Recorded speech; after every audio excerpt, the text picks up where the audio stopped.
how many of you, if you're crawling on the desert, and we're talking like self-esteem, confidence, achievement, respect for others, etc. You're crawling on the desert. It's 120 degrees, and you're dying. And somebody comes up with a glass of water. It says, you can have this glass of water. How much would you be willing to pay for it? Whatever it is. If you had it, you'd give it to them, whatever it is, right? It doesn't matter, right? Exactly. Now, if someone came up to you and says, I can give you self-esteem, how much would you be willing to pay for that? If you don't have water, does self-esteem matter? No. No, you're willing to do anything.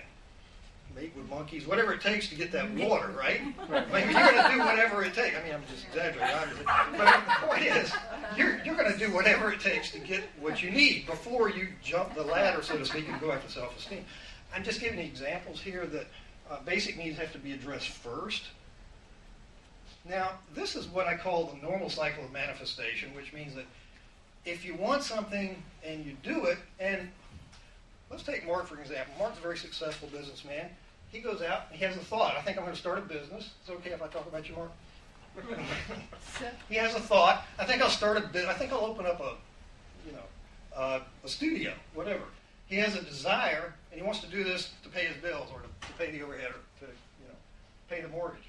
And so that desire turns into intent. I'm going to do this. And so his intent, he sets a goal, he accomplishes that. He takes action toward that intent. That comes back as a result, right? He gets a result. He does something, there's a result that comes from that.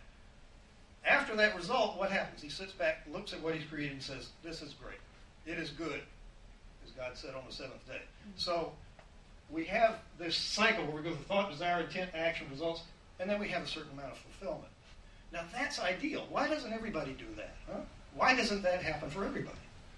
Why do you suppose we derail that? Now most people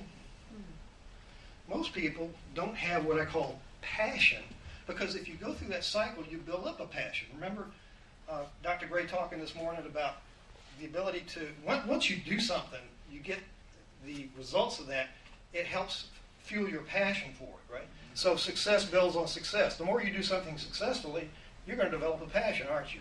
You're going to get in the habit of being successful. And when you do that, it naturally becomes a passion. But here's what normally happens. And when I say congruent and incongruent, anybody not know what that means? Or congruent is basically a term that means it's the same inside as it is outside. If it's not congruent, I'm not acting on the same thing I'm feeling inside.